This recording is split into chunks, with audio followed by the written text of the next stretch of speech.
The Rodenbush website states, quote, "The Rodenbush Community Center is a town department," unquote. However, the town manager has no direct oversight over its operations. So you can see there's a lot of confusion here over is it a town department or isn't it. Rodenbush has been operating as a nonprofit business pursuing opportunities to grow and expand its offering. The current model, though, doesn't allow any feedback from town government as to whether the town needs these programs or not, or whether they are best offered by Rodenbush or the Recreation Department. And as I understand it, there is no formal non-compete agreement between the Recreation Department and the Rodenbush.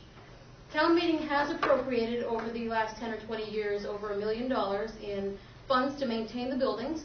And in addition, in 1992, there was a $77,000 operational override, which was approved, which equates to approximately $120,000 in today's tax dollars if you increment it by 2.5% each year for 19 years.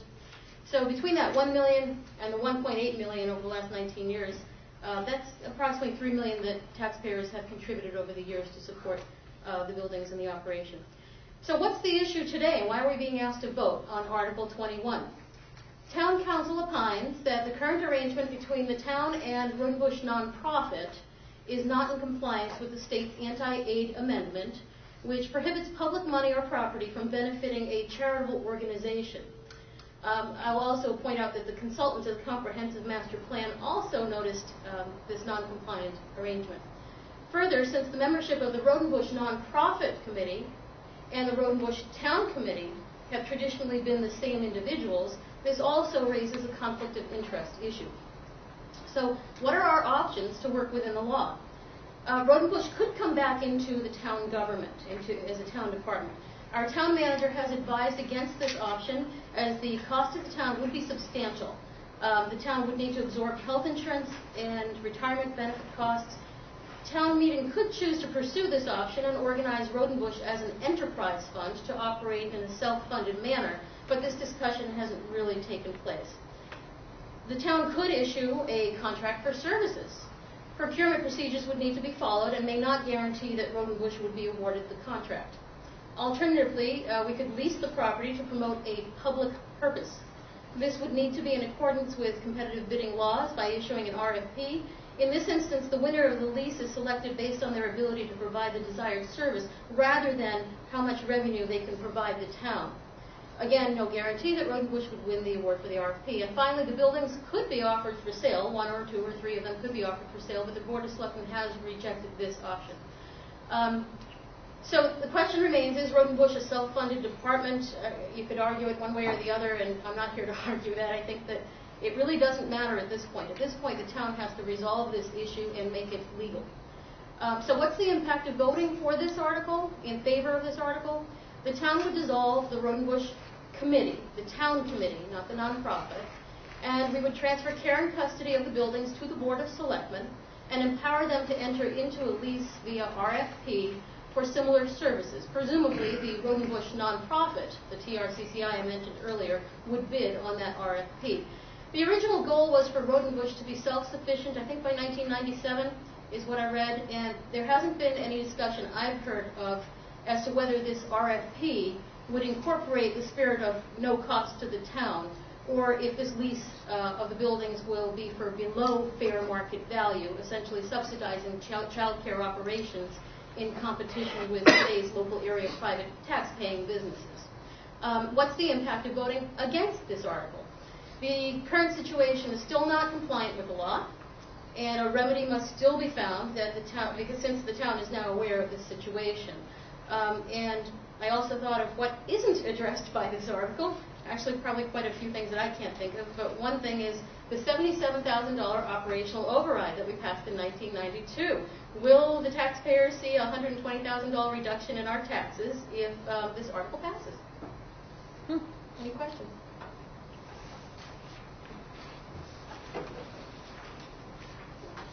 That covers it. Okay. Thank you, Elisa.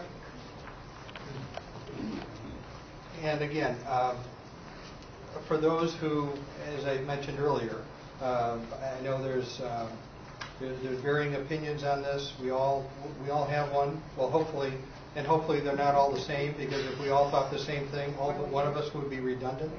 And how fun would that be? So with that, we'll move on to the bylaw amendments. And George Murray, we're going to discuss the change in town meeting day. Thank you. Thank you. Were you going to talk to the quorum as well? Pardon? Were you going to talk to the quorum as well? No. Okay, thank you. I'll mention that I'm not going to, though. Okay. Just to be sure.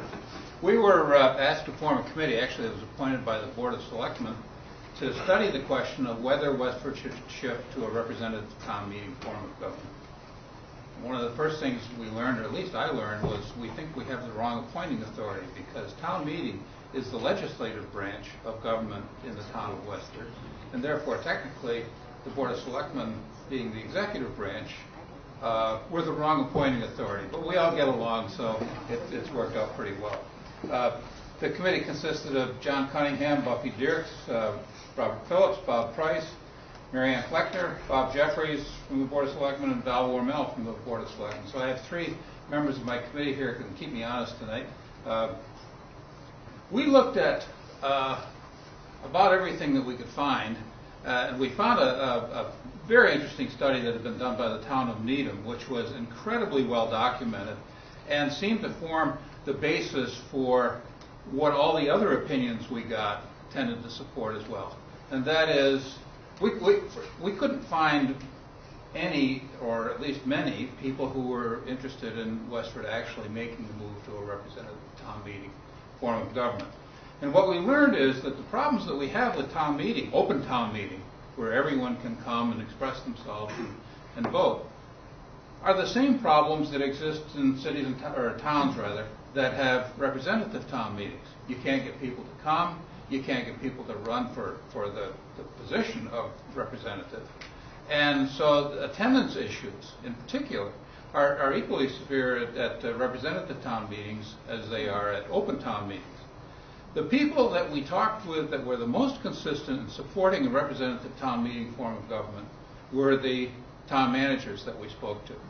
Because for them, it gives them a finite group of people that they need to make sure that they stay in close communication with and, make sure that they're at the meeting and so forth. Whereas in an open town meeting form of government, particularly the size of Westford, it's a pretty big pillow that we're trying to punch here to figure out who's going to come to town meeting. Rather early in our work, we said representative town meeting is not the direction that we should go. But we have a real problem with attendance at town meeting, we believe, in Westford, and what can we do about that? And we studied that, and the most helpful publication that we came across was a book written by a University of Vermont professor who has spent 30 years studying open town meeting in the state of Vermont.